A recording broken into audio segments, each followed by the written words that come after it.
Good morning, students. Today I am going to continue my lecture for +1 Arts Political Science, and the name of the chapter is Peace. Now let us study with the topic Mahatma Gandhi on non-violence. You may have heard the phrase मजबूरी का नाम Mahatma Gandhi. The tendency to equate helplessness with non-violence with Gandhi had led some people to say this. क्या मतलब है? Underlying this slight remark is the widespread view that non-violence is the way of the weak. कमजोरी. Gandhi ji rejected this understanding of non-violence और उन्होंने articulate किया different philosophy of non-violence. We usually understand non-violence to mean non-injury. Non-violent act जो है thought to be one that does not cause physical injury. Gandhi ji changed this meaning in two fundamental ways. One, according to him, non-violence means not just refraining from causing physical harm, mental harm, or loss of livelihood. It also means giving up even the thought of harming someone. For him, causing did not mean doing the harm oneself. For Gandhi, I would be guilty of violence if I help someone in harming someone else or if I benefited from a harmful act. In this sense, Gandhi's notion of violence was close to structural violence. ये था first. Second था major change Gandhi ji ने introduce किया to give the idea of non-violence a positive meaning. इसका मतलब क्या हुआ? Not causing harm was not enough. अहिंसा जो है एक ऐसा एलिमेंट है जो कॉन्शियस है about compassion. Gandhi ji was oppose to passive spiritualism. उनके according non violence meant positive and active pursuit of well being and goodness. Violence harm करती है, नॉन वायलेंस गुडनेस क्रिएट करती है. इसलिए those who practice non violence must exercise physical and mental restraint under the gravest provocation. जो non violence है is an extremely active force that has no room for cowardice or weakness. Gandhi ji in fact went to extent of stating that if non-violence जो है inadequate to defend oneself, then it would be better to resort to violence than take refuge in passivity in the name of non-violence. इसलिए Gandhian जी जो लोग थे see that the popular saying cited at the outset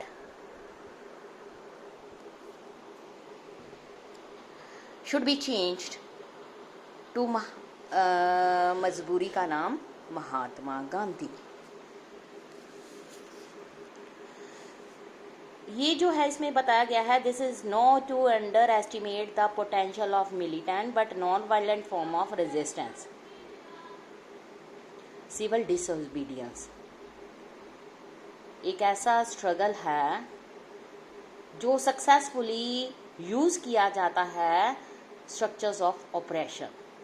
in a prominent instance being Gandhi ji deployment of satyagraha during the Indian freedom movement. Gandhi ji ने justice के लिए इसका stand लिया और अपील की conscience of British ruler.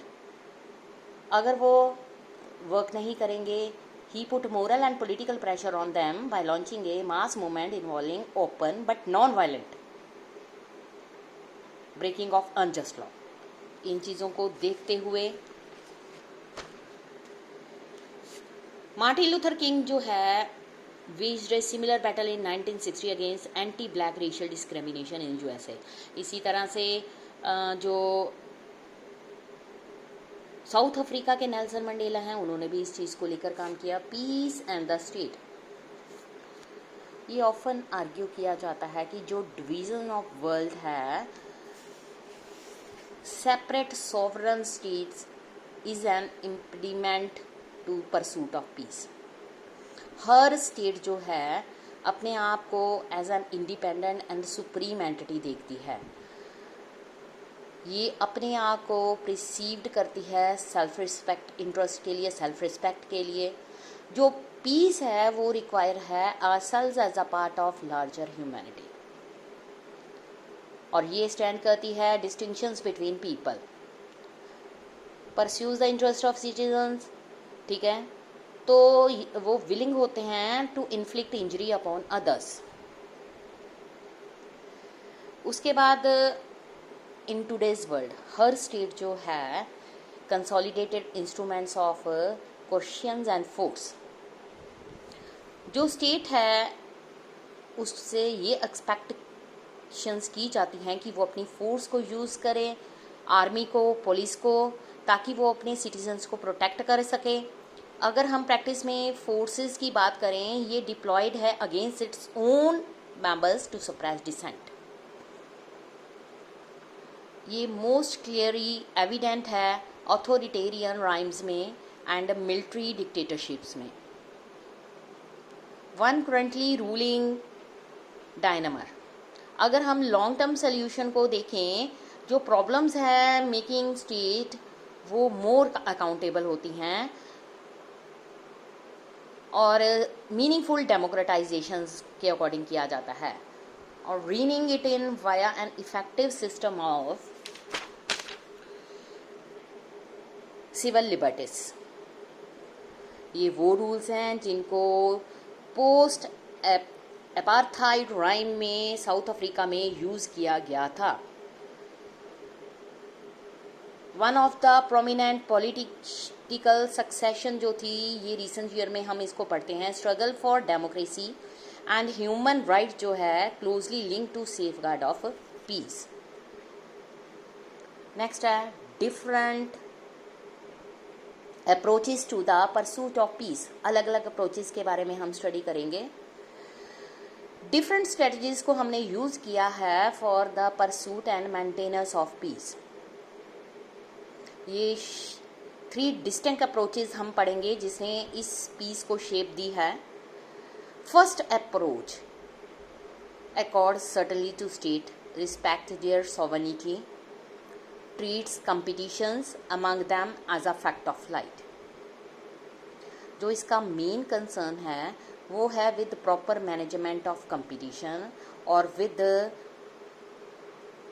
Containment of possible conflict through interstate arrangements like balance of power and other. जो balance है ये कहा जाता है कि प्रिवेल्ड इन 19th सेंचुरी, जब मेजर यूरोपियन जो कंट्रीज़ हैं उन्होंने अपनी स्ट्रगल को फॉर्मिंग अलाइंसेस के लिए यूज़ किया था, जो कि potential aggressions and prevented the outbreak of large scale war के लिए यूज़ की थी। सेकेंड अप्रोच जो है वो है grants the deep rooted nature of interstate rivalry, but जो stresses the positive presence and possibilities of interdependence. ये underscores the growing social and economic cooperation among nations. ये वाली जो कोऑपरेशन है उसको एक्सपेक्टेड किया जाता है temper state sovereignty, promote international understanding, consequently global conflict उसको रिड्यूस किया जाता है, leading to better prospect of piece.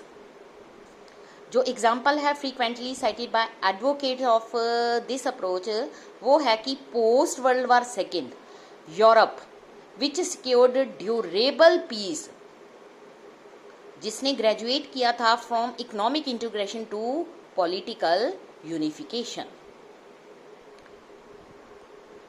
First जो 2 अप्रोचेस हैं, उसके बाद थर्ड जो है उसको स्टेट सिस्टम के अकॉर्डिंग बनाया गया है, जो passing phase of human history है। It envisages emergence of supranational order, और ये देखती है fostering of a global community, जो कि surest guarantee of peace है।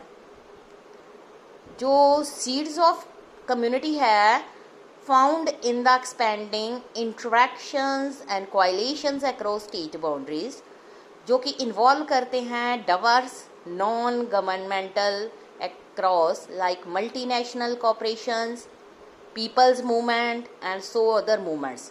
जो प्रोपोनेंट्स हैं इस अप्रोच के, वो आर्ग्यू करते हैं कि ऑनगोइंग प्रोसेस ऑफ ग्लोबलाइजेशन जो है further eroding already diminished primacy sovereignty of the state. इसलिए अगर हम बात करें तो कंडीशन जो हैं वो ऐसी हैं जो क्रिएट करती हैं होल वर्ल्ड पीस। तो इसके अकॉर्डिंग चलने से ही हम वर्ल्ड में पीस को इस्टेब्लिश कर सकते हैं नॉन वायलेंट तरीके से। Thank you students.